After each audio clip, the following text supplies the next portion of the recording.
ஒன்னே திருத்திருக்கியா? இப்ப நீ நல்லவனா இருந்தா இதை பத்தி பேசியிருக்கணும். உன் கட்சியில இவ்வளவு ஒரு அயோக்கியத்தனமான ஒரு புள்ள இருக்குல்ல, இந்த பிள்ளைய கண்டிச்சு அந்த புள்ள அவன்கிட்ட இருந்து ஏமாத்தின காசு வேணும், சொத்து பத்து எல்லாத்தையும் வாங்கி கொடுத்துருக்கா. நல்லாமா ஆம்பளை நீயே? அந்த பிள்ளைய முதல்ல கட்சியை விட்டு நீக்கிட்டு அந்த பிள்ளை செஞ்ச தப்பு, அந்த பாதிக்கப்பட்ட யாரு நம்ம ரோகேஷ் பின்னாடி நிற்பேன் அப்படின்னு சிங்கப்பூர் தமிழனோட நிற்பியா? பாதிக்கப்பட்டவன் தமிழன் தானே? ஆமா, சிங்கப்பூர்ல இருந்து வந்த தம்பி ரோகேஷ் அந்தமும் தமிழச்சி தானே? அவங்க மான தமிழச்சி. நீ கிண்டல் பண்ணக்கூடாது. ஏங்க கிண்டல் பண்ணாம கடுப்ப கலப்பாங்க. தமிழச்சி சொல்லுங்க. தமிழச்சினா மானங்கிற அழுத்தறீங்க. ரொம்ப மானந்தான். மான தமிழச்சியா? கட்டின புருஷனை வச்சுட்டு வேற புருஷனோட திறவுகளுக்கு பேர் அப்புறம் மான தமிழச்சின்னு சொல்லுவாங்களாக்கா? என்ன பேச்சு பேசுறீங்க நீங்க? ஜெயிலுக்கே போல தலைவா, விசாரணைக்கு தான் போனான். ஜெயிலுக்கு போறேன்னு கையாட்டி அதுக்கு ஓவர் பில்டப் பண்ணி அதுக்கு ஒரு 10 அல்ல கை. ஏய் விலகு அண்ணே வரார். என்னடா அது மாதிரி தங்கச்சிக்கும் போவாரு. அது ஒரு ஆம்பளை கேஸு. கும்பகோணம் தங்கச்சி ஆம்பளை கேஸு, ஒரு பொம்பளை கேஸு. என்ன தங்கச்சி சொல்லும்ல.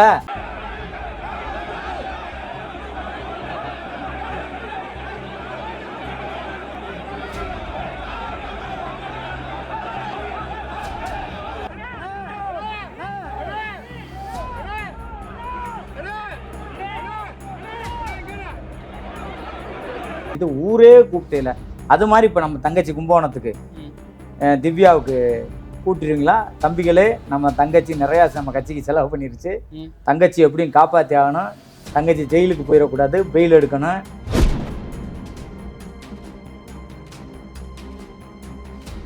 ஏன்னா பெயில் எடுத்தா தான் அடுத்த கட்சிக்கு வாங்க முடியும். இந்த காரியத்துக்கு வருவாரா சார்? இது ஒரு தலைவன் தானே சார் காப்பாற்ற. இது என்ன தகாத உறவு? விஜயலட்சுமி உறவுன்னா தகாத உறவு இல்லாம நல்ல உறவு. அந்த அம்மா சொல்லிச்சு உண்மையான உறவு நான் தான் மூத்த சம்சாரம்னு. இவர் என்னைக்கு சொல்லியிருக்காரு? ரொம்ப கேவலமா டாஸ்மார்க் காரனை சேர்த்து வச்சுக்கிட்டு அவனை வச்சு ரவுடித்தனம் பண்ணிக்கிட்டு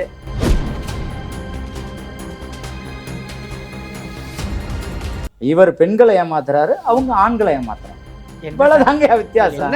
இல்ல உண்மைதானே? அது இவரும் பொருளாதாரத்துக்காக எல்லா வேலையும் செஞ்சவர் தான். ஒரு புடம் போட்டு வளர்க்க வேண்டிய தங்கைகள் தடமாறி போகும்போது அட்வைஸ் பண்ண இடத்துல தான் இருக்காரு. என்ன அட்வைஸ் பண்றாரு? இவர் முதல் ஒழுக்கமா இவங்க தப்புன்னா அவர் என்ன பண்ணுவாரு கேள்வி இருக்கா இல்லையா?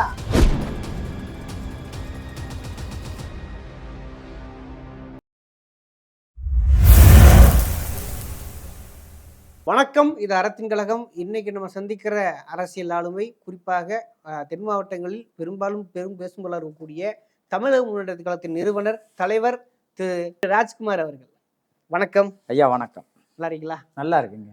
குறிப்பா நீங்க தென் மாவட்டங்களில் பெரிய அளவு பேசும்போல இருக்கிறீங்க. பல்வேறு சமூக போராட்டங்களை இணைஞ்சு பயணிக்கிறீங்க. நாம் தமிழன் ட்ராவல் பண்ணியிருப்பீங்க. கடந்த காலத்தில் வழக்கு வாங்கியிருக்கீங்க. அவங்க உங்களுக்கு எதிர்ப்பாக இருந்தாங்க. இன்னைக்கு ஏன் கூப்பிட்றோம்னா, ஓகே உங்கள் மேலே வழக்கு போகிறாங்க, உங்களை ஒடுக்குறாங்க, இதெல்லாம் ஒரு பக்கம். அது அரசியலாக இருந்தால் கூட அந்த கட்சிகள் நடக்கக்கூடிய குளறுபடிகள் வெளிவந்து கொண்டே இருக்கின்றன. இப்போ நேற்றுக்கு பார்த்தீங்கன்னா ஒரு விஷயம் வெளிவந்திருக்கிறது. குறிப்பாக நாம் தமிழ் கட்சியோட பொறுப்பாளர் இருக்கக்கூடிய கும்பகோணத்து மேயர் வேட்பாளர் இருந்த அந்த பெண் அவங்க செய்த ஒரு சிக்கலான விஷயம் வெளியே வந்திருக்கிறது. குறிப்பாக அவர் கணவருக்கு துரோகம் பண்ண விஷயம் வெளியே வந்திருக்கிறது. சிங்கப்பூரில் அவர் இருந்திருக்காரு. அந்த கணவனுக்கு தெரியாமையே இன்னொருவருடன் குறிப்பாக டாஸ்மார்க்கில் வேலை செய்யக்கூடிய ஒரு நபரோட தகாத உறவு வைத்திருந்து குழந்தை விட்டிருக்கிறார். அது இப்போ வெளியே வந்திருக்கிறது. அந்த கணவனையும் கொலை செய்யலாம் முயற்சி பண்ணியிருக்காங்க. ஒரு நாம் தமிழ் கட்சிங்கிறது மண்டியிடாத மானம், வீழ்ந்து விடாத வீரம், இப்பெல்லாம் தன்னுடைய தம்பி தங்கைகளுக்கு மேடையில் நலம் உடைக்க பேசி கொண்டிருக்கிறார். அது அவருடைய சித்தாந்தம்னு வச்சுக்குவோம். ஆனால் அவருடைய தம்பிகளோ தங்கைகளோ இப்படியான ஒரு உறவுகளை இப்படியான ஒரு சிக்கலில் ஏற்படுறதா எப்படி புரிஞ்சுக்கிறது? ஏன் சொல்கிறேன்னா, இது பர்சனலாக கலந்து பிறக்கலாம். ஆண் பாதிக்கப்பட்டவனும் சரி, பெண் பாதிக்கப்பட்டவனும் சரி, அது பொது தெருவுக்கு வந்துருச்சு. அதனால் விவாதிக்க வேண்டியிருக்கிறது. அதுவும் தமிழ் தேசியம் பேசக்கூடிய, பெண்ணியம் பேசக்கூடிய சீமான் கட்சி பொறுப்பாளர் ஒரு தகாத விஷயத்தில் ஈடுபட்டிருக்கிறார் என்பதால் அதை பேசும் பொருளாக இருக்கிறது, பேச வேண்டியிருக்கிறது. நீங்கள் எப்படி பார்க்குறீங்க? இல்லை, இதில் ஒன்றும் ஆச்சரியம் இல்லை சார். ஆரம்ப காலங்களில் இருந்த கொள்கை கோட்பாட்டில் இருந்த தலைமைகளுக்கு கீழே கட்டுப்பாடான உறவுகள் இருந்தாங்க, செயல்படுத்தினாங்க இரண்டாம் கட்ட தலைவர்கள். இன்னைக்கு நாம் தமிழருடைய சூழல் எப்படி இருக்குன்னா, பொதுவழிக்கு வந்ததுனால தான் நம்ம பேசுகிறோம் அந்த விஷயத்த. சரி. ஏன்னா தலைமையே சரியில்லை. தலைமையே 1ஆம் நம்பர் முழு குடியாரனா இருக்கார். அது நிறையா பேட்டிகள் பர்சனல் தான் சார். குடிச்சுவிட்டு பொது மேடைகளில் வரக்கூடாதுல்ல. அவரே மேடையில் சொல்லிருக்காரு, நான் 1ஆம் நம்பர் பொறுக்கின்றார், அயோக்கியன்றார். அதுக்கு ஒரு இதையும் சொல்கிறார். இதை இவர் சாராயத்தை காய்ச்சுவேன்னு ஒரு மேடையில் சொல்லியிருக்காரு. ஆமா. கிடைக்காட்டி எந்த வேலையும் கருவலை விவசாயம் இல்லைன்னா ஒரு தலைவன் எந்த வார்த்தையை சொல்ல உள்ளத்துல இருக்கிறது தான் உதட்டில் வரும். அவரோட கொள்கை என்னன்றத தெரிஞ்சுக்கணும். அவரோட நோக்கம் முழுக்க எவன் எக்கேடு கட்டாலும் பணம் சம்பாதிக்கணும், பணம் சேர்க்கணும். இன்னைக்கு அவரோட சொத்து பட்டியல் எல்லாரும் எல்லா பக்கம் வெளியிட்டாங்க. புரியுதுங்களா? இத்தனைக்கு அவர் ஒரு விவசாயி மகன். ஆமா சொல்றாரு. அடிக்கடி சொல்றது என்னது, நான் ஒரு விவசாயி மகன். விவசாயம் செய்யறதுக்கு ஆள் பத்தாம அந்த விவசாய ஊழியர்களுக்கு கூட கடன் வாங்கி தரேன்னு சொல்றாரு. அதை என்ன செய்ய முடியும்? ஓப்பனா தான் சொல்றாரு. அப்ப அவருக்கு கீழே செயல்படுற ஆளுங்க நல்ல ஆளுகளை பூரா விரட்டி விட்டார். இன்னைக்கு எவனோ கட்சியில சேர்ந்திருக்கான், என்னென்னமோ செய்யறாங்க, இவரவே ஒரு மாதிரி ஆக்கி இவர் நோக்கம் என்னவோ அதை புரிஞ்சவன் பூரா அதுல இருக்கான். கொள்கையோட இருந்த எல்லாரும் வெளியே போயிட்டாங்க. அப்புறம் எப்படி அந்த தங்கை, அவருடைய தங்கை அப்படித்தானே இருக்கும். இவர் ஏற்கனவே தெரியும், விஜயலட்சுமி மாதிரி எத்தனையோ விஜயலட்சுமிகளை வண்டி ஏற்றினவர். அப்புறம் அவரோட பயணிக்கிற தங்கைக்கு இது என்ன புதுசாக வரப்போகுது? இவர் பெண்களை ஏமாத்துறாரு, அவங்க ஆண்களை ஏமாத்துறாங்க. இவ்வளவுதாங்க வித்தியாசம். இல்ல உண்மைதானே? இவரும் பொருளாதாரத்துக்காக எல்லா வேலையும் செஞ்சவர் தான். ஒரு புடம் போட்டு வளர்க்க வேண்டிய தங்கைகள் தடமாறி போகும்போது அட்வைஸ் பண்ற இடத்துல தான் அவர் இருக்காரு. என்ன அட்வைஸ் பண்றாரு? இவர் ஒழுக்கமா இவங்க தப்புன்னா அவர் என்ன பண்ணுவாரு கேள்வி இருக்கா இல்லையா?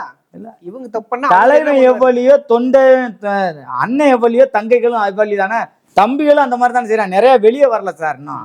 இன்னும் கொஞ்ச நாள்ல இப்ப தம்பி யாரு, நம்ம திருச்சி சிவா பிஜேபியை புட்டு வச்சுக்கிருக்கான்ல, கேசவ விநாயகத்தோட வரலாறு, அண்ணாமலையோட வரலாறு, அது மாதிரி நம்ம அண்ணன் அதிபரோட வரலாற இன்னும் சில தங்கைகளும் எடுத்து சொல்லுவாங்க. தம்பிகளும் பட்டயம் பூரா உள்ள இருக்கேன், ஒரு சிலர் வெளியே சொல்ல முடியாம, விற்க முடியாம, முழுங்க முடியாம. இந்த தங்கச்சியோட லீலை தானே ஒண்ணு வெளியே வந்திருக்கு. தம்பிகளும் நிறைய அந்த மாதிரி லீலைகள் செஞ்சவன் நிறைய இருக்கான். உதாரணத்துக்கு சாட்டை இருக்கான். சாட்டைக்கு தெரியாததா அயோக்கியத்தனத்துல 1ஆம் நம்பர் சாட்டை. அவங்க அண்ணன் 10 மடங்குன்னா அவர்தான் ஒரு யூடியூப் நீதிடா நேர்மைடான்னு. அவன் நீதி நேர்மையும் தான் அங்க வீதியில கிளியுத சார். அவனுக்கு ஏதோ வாடிக்கையாளர்கள் அதிகமா இருக்கிறதுனால அவன் பொழப்பு ஓட்டுறான். கருத்தியலான வாடிக்கையாளர்கள் அதுல இருக்காங்களா? கருத்தியல் இல்லை, பொழுதுபோக்கு அம்சத்துக்கு நிறைய பேர் பாக்குறாங்க. அதனால அவனுக்கு பொருளாதாரம் வருது. அந்த பொருளாதாரத்தை வச்சு அவன் மஞ்சள் குளிக்கிறான்.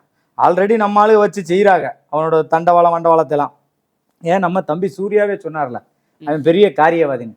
இவனே காரியவாதினா இவங்க அண்ணன் எப்படி இருப்பாரு? ஏன்னா நம்ம பயணிச்சதுனால நமக்கு தெரியும். இருந்தாலும் பப்ளிக்கு இன்னைக்கு தெரிஞ்சு போச்சு மிகப்பெரிய காரியவாதிய. அதைத்தான் தங்கச்சி செஞ்சிருக்கு. இதுல என்ன குத்தம் இருக்கு? இதுல கோணத்தோட உள்ள போய் பார்த்தோம்னாக்க, அதாவது ஒரு வயல திருமணம் ஆன தம்பதியில இருந்தா விவாகரத்து முறையா பண்ணிட்டேன், இன்னொரு திருமணம் பண்ணிக்கணும், அது அவரோட உரிமை. ஆனா அந்த பெண்மணி கிட்டத்தட்ட வீடை ஏமாத்தி வாங்கியிருக்காங்க, அது போக 2 கோடி ரூபாய் பணத்தை வாங்கியிருக்காங்க, அது போக நகைகள் வாங்கியிருக்காங்க. ஒரு குழந்தை அவருக்கு, அந்த சிங்கப்பூர்ல இருந்த ரோகேஷ்னு ஒரு நபர், அவருக்கு குழந்தை இருக்கு, அதையும் கொடுக்க மாட்டாங்க. இதை தாண்டி கொலை முயற்சி செலவு போயிருக்காங்க இல்லையா? இல்ல சேர்க்க அந்த சேர்க்கையை பாருங்க, யாரோட சேர்ந்திருக்க. இவர் இன்னமும் இருக்க பிராந்தி கடைக்காரன், ஒயின் ஷாப் வரேன், சாராய கடைக்காரன்லாம் கண்டிக்கிறாரு. தங்கச்சி யார தொடர்புல வச்சிருக்கா? கள்ள தொடர்புல சாராய கடை பார் ஊழியர். அப்ப கேசியர் ஊழியரோ கேசியரோ பார் நடத்துறவனோ, அப்ப அவனோட புத்தி எந்த லெவலுக்கு வேலை செய்யும்? ரவுடித்தனமா தானே வேலை செய்யும். இல்ல சீமான் தமிழ் தேசியம் பேசுறாரு, பெண்ணையும் பேசுறாரு. அந்த அம்மாவுக்கு டாஸ்மாக் வேலை பார்க்கறவனா போய் நம்ம ஏதோ தகாதவரோட வச்சுக்கலாம்னு தெரியாதா என்ன சார்? தெரிஞ்சாலும் காசு இருக்குல்ல, காசு இருந்தால் தானே கட்சியில் வேலை பார்க்க முடியும். மேயர் வேட்பாளர் எப்படி கொடுத்தாரு? காசு செலவு பண்ணக்கூடிய பொம்பளை பிள்ளையா பார்த்து தானே கொடுத்தாரு. இப்போ சமீபத்தில் 50 பெண்களுக்கு எப்படி சார் கொடுத்தாரு? விவசாய கூலிகளுக்காக கொடுத்தாரு. அவங்க கட்சியில் விவசாய கூலிகளுக்காக கொடுத்தாரு, பூரா மருத்துவருக்காக கொடுத்தாரு. பணத்தை வாங்கிட்டு கொடுத்தாரு சார். ஒரு மோகத்தில் சாயிறாங்க. அவருக்கு தேவை கலெக்ஷன், கல்லா கட்டணும். நீ என்ன தொழில் வேணாலும் பண்ணிக்க. ஒன்றுமில்ல. இப்போ சமீபத்தில் வெளியான வீடியோவில் கூட சொன்னாங்க, எல்லா கட்சிக்காரன் பிஜேபிக்காரன் மாதிரியே நாம் தமிழரும் குவாரிகளில் போய் படுத்துக்கிட்டு காசு வாங்குறாங்க. எப்படி? இது 100% உண்மை. அதை தட்டி கேட்டால் அவன் கட்சியை விட்டு வெளியேற்றிடும். புரியுதுங்களா? என்ன நம்ம கொள்கைக்கு மீறி போகிறீங்கன்னு கேட்டால் நீ வெளியே போவோம் சோழியை படுறா. அதை கூட இப்போ ஒரு வீடியோ போட்டாங்க, டேய் கத்திட்டு ஒரு கெட்ட வார்த்தை சொல்லி அடிச்சாப்புல. எப்படி தலைமை சொல்லி கொடுக்குதோ இதே மாதிரிதான் இருக்கு தங்கைகள். ஆனா தங்கையில இது வெளியே வந்திருக்கு. இன்னும் எத்தனையோ தங்கைகளோட வரலாறு வெளியே வரும் நான் நினைக்கிறேன். கும்பகோணம் வரலாறு ஒரு சாம்பிள் தான். சரி, ஒரு சட்டி சோத்துக்கு ஒரு பருக்க உதாரணம். நான் ஏன் கேட்குறேன்னா, அவர் பல்வேறு மேடைகளை முழங்கும் என்ன சொன்னார்னாக்க, வீரமங்கை அப்படிங்கிறாரு, மான தமிழிச்சி அப்படிங்கிறாரு. இப்போ இதெல்லாம் இந்த பெண்களுக்கு எப்படி கன்வெர்ட் ஆகுன்றது குழப்பமா இருக்கு. இல்ல, மேடையில ஒரு மாதிரி பேசுவாங்க, செயல்பாடு வேற மாதிரி இருக்கும். என்ன சொல்ல? இதான் உதாரணம். சும்மா கொக்கரிப்பாங்க, வீரமங்கை, அந்த மங்கை இந்த மங்கைன்னு. ஏட்டா எங்க அப்பத்தா வேலுநாச்சியாருவாங்க. எவளுக்கு எவ்வளவு கூட்டி சேர்க்கிற? அவ வெள்ளக்காரனை விரட்டி உண்மைதானங்க. தன்மானம் சொல்றது ஒரு ஒரு விவேகமா முற்போக்க வளர்க்குறாருல ஏங்க, எத்தனை விஜயலட்சுமியை ஏமாத்தி விட்டு நீ பெண்களை புகழ்ந்து பேசுற? அவரு விஜயலட்சுமியை ஏமாத்தினார். சரி, இந்த அம்மா என்ன செஞ்சிருக்கு? நம்ம ரோகேஷ் ஏமாத்திருக்கு, என்ன சொல்ல வரீங்க? சிங்கப்பூர்காரனை ஏமாத்திருக்கு. இவர் பெங்களூர்காரியை ஏமாத்தினாருன்னு சொல்றாங்க. அவளுக்கு கப்பம் கட்டிக்கிருக்காப்புல. இவன் என்ன செஞ்சான்? ரோகேஷ்ட கப்பம் வாங்கிட்டு இருந்திருக்கான், இங்க ஒருத்தனை சேர்த்து வச்சுட்டு. அப்ப தலை வழியில தானுங்க அவளும் இருப்பா. அந்த அந்த மாதிரி பெண்களா கட்சியில சேர்த்துட்டா அப்படித்தான் நடக்கும். கட்சியில எந்த வகையில நீங்க வீர மெங்கைடா என்ன வேலுநாச்சியார் மாதிரி வாள் எடுத்து சண்டையா போட்டாளுங்க, இல்ல வெள்ளைக்காரனை எதிர்த்து அடிச்சாளுங்களா? எந்த போருக்கு கூட்டிட்டு போனீங்க? எந்த தங்கச்சிக்கு என்ன சொல்லி வளர்க்குறீங்க? இந்த மாதிரி செய்ய சொல்லி தான் தங்கச்சிகளை வளர்த்துருக்கீங்களா? ரொம்ப கேவலமா டாஸ்மார்க்காரனை சேர்த்து வச்சுக்கிட்டு அவனை வச்சு ரவுடித்தனம் பண்ணிக்கிட்டு, அப்போ ரவுடித்தனம் உன் கூட இருக்கவங்களாம் சல்லித்தனம் ரவுடித்தனம் பண்றாங்கன்றதான உண்மை. பண்ணுவாங்க, கட்ட பஞ்சாயத்து பண்ணுவாங்க. நீ அடுத்த கட்சிக்காரனை பத்தி பேசுற, கட்ட பஞ்சாயத்து பண்றேன், அவன் மணல் மாபியான்ற. அப்ப எவன் வேண்ட உன் கட்சிக்காரனை வச்சு குண்டர்களை வச்சு மிரட்டி காசு வாங்கிக்கிட்டு இருக்க? இந்த அயோக்கியத்தனத்தெல்லாம் என்னைக்கு வெளியிடுறது? தெரியாதா நீ எங்கெங்க காசு வாங்குற, என்ன பண்ற? அதே வேலையத்தான் அவ செஞ்சிருக்கா. உன் கட்சியில சேர்ந்தா அந்த வாடை தானே அடிக்கும். அவரு அந்த அந்த அம்மா செய்யற தப்புக்கு அந்த பொண்ணு செய்யறதுக்கு சீமா பொறுப்பேற்பாரா? அது எப்படி பொறுப்பேற்ப? உங்ககிட்ட இருக்கான், உங்ககிட்ட இருந்து வேலை பார்க்குறவ உங்களை மாதிரி தானே இருப்பா. உங்களை தானே ஃபாலோ பண்றா. நீங்க சிறையத்தானங்க அவளும் செய்யறா. நீங்க பெண்களை ஏமாத்துறீங்க, அவன் ஆண்களை ஏமாத்துறான். இப்ப இவன் டாஸ்மாக் கடைக்காரன் நிலைமை என்ன? அடுத்து உள்ளதான் போகணும். என்ன சொல்றீங்க? ஆமா, இப்ப கொலைவலி ஆயிப்போச்சு, கொலை முயற்சி ஆயிடுச்சு. 2 பேரும் உள்ள போவாங்க. உள்ள போகையில இவருக்கு மாதிரி நிறைய தொடர்புகள் கிடைக்கும். திரும்ப என்ன ஆகும்? அதே தான் நடக்கும். இது தலைவர் வழி தான் சார். அவங்க தலைவர் அண்ணன் வீரன் மாவீரன் அப்படின்றாருல, அவர் வழி தான் சார். சார் என்னதான் ஒரு அரசியல பேசினாலும் ஒரு அரசியல் கட்சியில இருக்க ஒரு நபர் தவறு பண்ணனாலே அந்த அரசியல் கட்சியை குறை சொல்றதுங்கிறது சரி கிடையாதுல்ல. இல்லை, நீங்க நல்ல ஒரு விஷயத்த கவனிக்கணும். வாத்தியார் என்ன சொல்லித்தாரானோ அதைத்தான் மாணவன் கத்துக்கிறோம். நம்ம பார்வைக்கு இயல்பான சராசரி மனிதனுடைய பார்வை யாரை தலைமையை ஏத்துக்கிட்டோமோ. இவர் ஒரு காரியம் பண்ணார், உங்களுக்கு தெரியும். சமீப காலத்தில் விஜயலட்சுமியோட சாதாரண ஒரு பெட்டிஷன் காவல்துறை விசாரணைக்கு தான் கூப்பிடுச்சு. ஒட்டுமொத்த தமிழ்நாட்டிலையும் இருக்க தம்பிகளே வாருங்கள், அண்ணன் வலசரவாக்கம் காவல் நிலையத்துக்கு செல்கிறேன். என்னமோ வக்காலி வெளியே சொன்னா வெக்கக்கேடு. என்ன சுதந்திர போராட்ட இதில் கைதா பண்ண போறாங்க. போயும் ஒரு பொம்பளை கேஸ் இல்லையா? ஒருத்தனை அடிச்சு விட்டோம், வெட்டி விட்டோம், குத்தி விட்டோம், இல்லை கட்சி ரீதியாக ஏதாவது ஒரு பிரச்சனை பண்ணிட்டோம், ஆர்ப்பாட்டம் போராட்டத்தில் ஒரு விசாரணை கூப்பிடுறாங்க, குண்டாசு அடைச்சாலும் அடைச்சிருவாங்க, அந்த ராமேஸ்வரம் பிரச்சனை மாதிரி பண்ணிட்டோம், நாட்டுக்காக பண்ணியிருக்கோம்ன்ற மாதிரி ஒரு போர்வை இருந்தா கூட நீ பயப்படலாம். ஐயோ 1 வருஷம் போட்டாங்கன்னா கட்சி வளர்க்க முடியாதே, கல்லா கட்ட முடியாதே, வேதனைப்படலாம். போயும் ஒரு பொம்பளை கேஸ் என்ன பண்ணிவிடுவாங்க? காவல்துறை என்ன பண்ணும்? கூப்பிட்டு சார் இதை செஞ்சீங்களா, உங்க மேல இந்த மாதிரி ஒரு புகார் வந்திருக்கு, இதுக்கான சம்மன் தான் அனுப்பியிருக்காங்க. இது ஊரே கூப்பிட்டேல. அது மாதிரி இப்போ நம்ம தங்கச்சி கும்பகோணத்துக்கு திவ்யாவுக்கு கூட்டிடுவீங்களா? தம்பிகளே, நம்ம தங்கச்சி நிறையா நம்ம கட்சிக்கு செலவு பண்ணிருச்சு, தங்கச்சி எப்படியும் காப்பாற்றி ஆகணும், தங்கச்சி ஜெயிலுக்கு போயிடக்கூடாது, பெயில் எடுக்கணும்.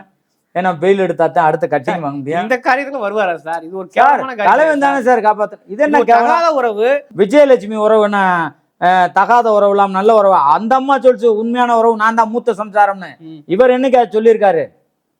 மதுரையில் நடந்த லீலையெல்லாம் சொல்லிச்சு. அந்த அம்மா பேச்ச விடுங்க, ஆனா அது வீடியோவா சொல்லிச்சுல, நான் தான் மூத்த சம்சாரம். அப்ப எங்க மதினி என்ன இளைய சம்சாரமா, 2ஆம் தாரமா? யார் சொல்றீங்க? கைவிடி சொல்றீங்களா?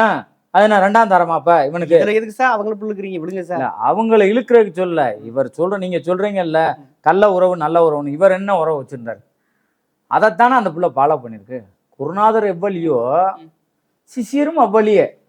நீங்க இதை ரொம்ப இதாகவும் பில்டப்பா சொல்லணுன்றதெல்லாம் இல்லை. தலைமையா ஏத்துக்கிட்டோம். நாங்க உங்களை தலைமையா ஏற்றோம்னா நீங்க என்ன செய்றீங்களோ, நல்லது செய்றீங்களோ கெட்டது செய்றீங்களோ அதைத்தான் ஃபாலோ பண்ணுவோம். இப்ப எந்தெந்த தலைமை என்னென்ன பண்ணுதுன்னு அவங்களுக்கு தெரியும். புரியுதுங்களா?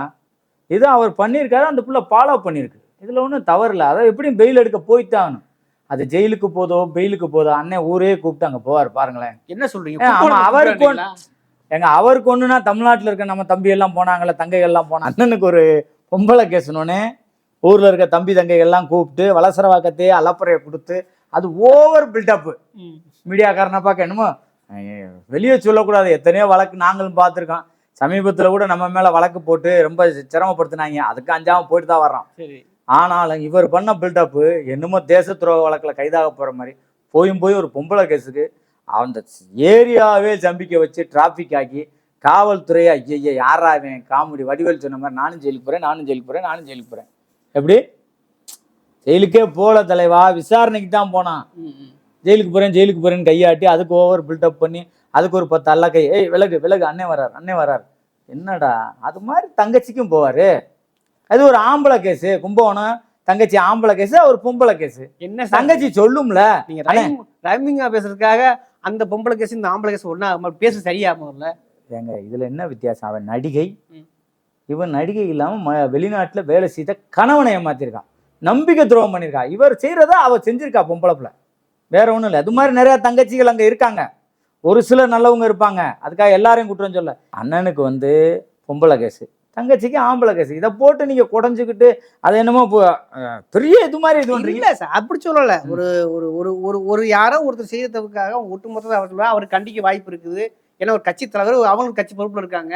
அப்படி கண்டிப்பா இல்ல, கண்டிக்கப்படுறீங்க. எப்படி கண்டிப்பாரு? கண்டிப்பாருன்னா எந்த வகையில அவர் கண்டிக்க முடியும்? அண்ணே நீ யோக்கியமான அந்த பிள்ளை கேட்டுருச்சுன்னா என்ன சொல்றீங்க? கேட்கத்தாங்க செய்வாங்க சிலரு. காசு கொடுத்து முதலாளியா இருக்கவன் கேட்பான், தொழிலாளியா இருக்கவன வேலைக்கு வைக்கல. இல்ல நீ வேட்பாளரை போடுற யாரு, அவங்ககிட்ட பணம் வாங்கிட்டு இல்லைங்க.